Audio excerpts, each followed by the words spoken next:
Hello, hello, bienvenue dans cette nouvelle vidéo, je suis Maïka et vous êtes sur la chaîne Guéris ton appétit, guéris ta vie. Aujourd'hui j'avais envie de vous partager un petit peu comment ça se passait pour moi quand j'étais dans mes compulsions alimentaires, comment je vivais les choses, quelles étaient mes pensées, comment je réagissais, pour que peut-être ça puisse vous aider, peut-être que vous vous identifierez à ce que je raconterai, peut-être que vous pourrez vous rendre compte en fait à quel point ce mal est profond et surtout à quel point en fait quand on s'en sort, toutes ces choses-là aussi se remettent en place d'elles-mêmes. Donc pour vous donner un tout premier exemple aussi du manque d'amour que j'avais pour moi, quand je mangeais de manière compulsive, que je mangeais beaucoup trop et qu'ensuite je me sentais mal, j'avais mal au ventre, je me sentais pas bien, au lieu d'être un soutien pour moi-même, je me disais tiens c'est bien fait, comme ça au moins tu vas comprendre et puis demain tu recommenceras pas. Et au contraire je me disais tant mieux, plus j'ai mal au ventre, plus comme ça c'est sûr je vais arrêter de le faire. Alors qu'au final pas du tout. Le fait de réagir comme ça envers moi, ça a engrainé encore plus d'haine envers moi et ça faisait que je prenais pas du tout soin de moi. En fait, ça faisait tout l'inverse de ce que j'espérais. J'espérais en fait qu'en me faisant mal, en étant punissant en fait d'une certaine manière,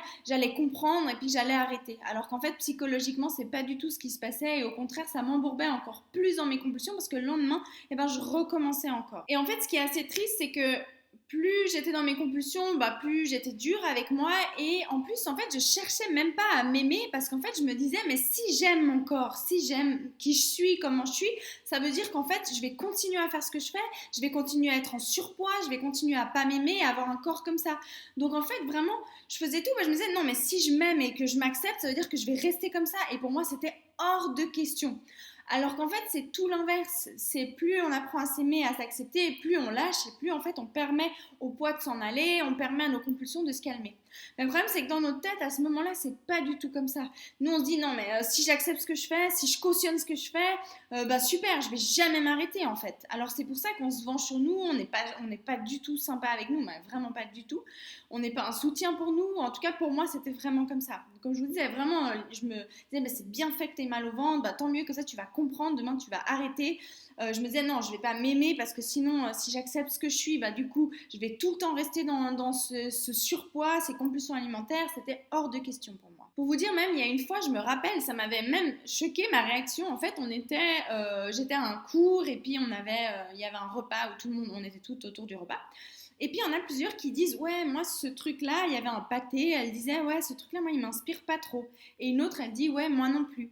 Et à partir du moment où elles ont dit ça, donc que cet aliment-là les dégoûtait, ne les attirait pas, elle leur donnait pas confiance, j'ai eu une envie incroyable de manger ce truc-là. Et je me suis dit, waouh, mais en fait, c'est dingue la haine que j'ai contre moi, en fait. Quand quelque chose paraît pas bon, mauvais pour le corps, en fait, je vais être attirée par ce truc-là. Et en fait, c'est pour montrer à quel point, en fait, j'étais vraiment dans un cercle de destruction, en fait, envers moi-même. Vraiment, en tout cas, pas d'amour. Et puis, malgré ce que je croyais, d'avoir peur de m'aimer parce que sinon j'allais rester là-dedans, au contraire, en entretenant cette haine contre moi, j'entretenais tout ce comportement, j'entretenais mon surpoids, j'entretenais le fait que je sois tout le temps attirée par des aliments au final qui me faisaient mal parce que d'une certaine manière, je me punissais en fait. Et c'est ce qui me faisait croire aussi, du coup, que j'arriverais jamais à rien dans ma vie parce que j'avais pas de volonté, parce que de toute façon j'étais nulle, parce que j'étais même pas foutue. Ça, c'était mes mots à moi, de pas manger un truc, c'est pourtant pas compliqué, de pas mettre un truc dans sa bouche. Enfin bref, j'étais vraiment extrêmement dure avec moi-même. En fait, du coup, je comprenais pas qu'en agissant ainsi, je me maintenais dans les compulsions alimentaires. Alors, je sais pas si ça te parle, peut-être que c'est un peu violent ce que je suis en train de te raconter là, mais c'est vraiment ce que je faisais envers moi-même. Et quand j'y pense aujourd'hui, je me dis, mais c'est vraiment terrible. Et encore, c'est que vraiment la petite pointe de l'iceberg, parce que ce que je me disais en me regardant devant le miroir, c'était vraiment pas cool non plus. J'avais des fois pas envie de sortir de chez moi parce que j'avais honte de moi. Il y a plein de choses que je faisais pas dans ma vie parce que je me disais quand je serais mince, je ferais ça, je ferais ci. Enfin bref, du coup, toute ma vie était en stand-by en fait à cause de mes compulsions alimentaires. Et ce que je comprenais pas, c'est qu'en agissant justement comme ça, je me maintenais dans ces compulsions alimentaires. Au lieu justement de me dire vis ta vie, avance, et puis les compulsions vont s'arranger. Non, j'attendais que mes compulsions soient réglées pour faire ci ou ça. Pour vous dire même l'absurdité, j'étais inscrite au fitness, j'avais honte d'y aller. Je me disais, j'irai quand j'aurai maigri. Donc en fait, c'était le but, c'était d'aller faire du sport. Mais en fait, j'avais tellement honte d'aller dans une salle où les gens sont fit, font du fitness, justement, puis qu'on se dise, mais elle fait quoi, elle, là. Enfin bref, ça sert à rien ce qu'elle fait, qu'on me critique parce que j'étais en surpoids. Et j'avais honte, en fait. Du coup, j'allais pas. Donc le paradoxe vraiment, et je le vois dans mes accompagnements aussi, il y a beaucoup de personnes justement qui attendent de perdre du poids, qui attendent de ressembler à ce qu'elles aimeraient physiquement pour vivre leur vie. Et bien souvent, malheureusement, c'est une erreur. C'est qu'on croit quand on sera mince, que toute notre vie sera merveilleuse. Et en fait, non. En fait, il faut mettre les choses en place dès aujourd'hui. Il faut vivre dès aujourd'hui pour que les choses, la boucle, elle commence à changer de sens. Parce que pour l'instant, c'est un cercle vicieux. Ça veut dire que on est dans nos compulsions, on se critique, enfin bref, toutes ces choses-là, on ne vit pas notre vie et du coup, on reste là-dedans. À partir du moment où on commence à faire des choses différentes pour aller de l'avant, pour changer les choses, et bien forcément, en tout cas, on se rapproche beaucoup plus de notre guérison. Que de rester là-dedans en espérant qu'un jour, quand on sera mince, tout ira bien. Malheureusement, déjà de 1, ça n'arrive jamais.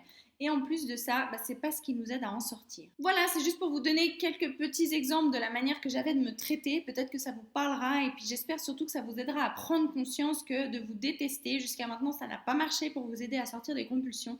Donc vraiment, essayez une autre tactique. Vraiment, vraiment. Et c'est ce que je suis en train de construire pour vous aider aussi. Vraiment, je suis là pour vous montrer comment faire, pour vous expliquer. J'ai réussi à le faire, donc vous pouvez tout à fait le faire aussi. Mais vraiment, c'est en sortant de ce genre de choses-là. Vraiment. Et c'est pour ça que je vous partage ça. C'est pour que vous compreniez et pour celles à qui ça parlera que vous n'êtes pas seul et que ce genre de changement de comportement et de pensée envers soi-même, ça se transforme. Heureusement, ça se transforme. Et on vit beaucoup mieux parce qu'au final, si on se casse à longueur de journée, c'est difficile d'être heureux. C'est comme s'il y avait quelqu'un toute la journée derrière vous en train de dire « mais t'es nul, t'es moche, regarde ce que tu fais, t'arrives rien, tu sers à rien ». Enfin bref, vraiment des choses horrible, vraiment qui nous casse psychologiquement à la longue, c'est ce qu'on se fait en fait, sans s'en rendre compte. Et du coup, d'inverser ce cercle, justement, en faisant des choses pour lesquelles on est fier, en sortant de ce cercle, en fait, vraiment, on finit par être content de nous, par accomplir des choses vraiment super. Et bien au-delà de juste notre poids. Parce que c'est triste en fait de compter que sur notre poids pour changer notre vie parce qu'en plus c'est pas une réalité. Alors c'est vrai, c'est une évidence qu'on se sent mieux quand on a un poids qui nous correspond mieux, qu'on est vraiment un poids où on se sent légère, enfin qui est normal pour nous, c'est sûr qu'on se sent mieux. Ça, je pourrais jamais dire le contraire. Mais c'est pas ça qui va faire toute notre vie. Parce qu'une fois qu'on est mince, c'est bien joli, mais quoi, si on ne bouge pas, les choses, elles changeront jamais. Il n'y a rien qui va changer. Vous pourrez mettre une taille de pantalon plus petite, mais tout le reste qu'il y aura autour de vous n'aura pas changé. C'est pourquoi c'est important de mettre en place des choses dès aujourd'hui. Voilà, j'espère du fond du cœur que cette vidéo vous aidera et surtout vous aidera à prendre conscience de prendre soin de vous. C'est important et d'arrêter d'être méchante avec vous-même. Enfin, si c'est le cas, en tout cas, si vous êtes comme moi j'étais. Donc voilà, j'espère du fond du cœur que ça vous aidera. En tout cas, je suis de tout cœur avec vous. Je suis vraiment là. N'hésitez pas si vous avez besoin. Je réponds avec grand plaisir, vraiment. Je vous embrasse très très fort et je vous dis à très vite pour une prochaine vidéo. Ciao, ciao!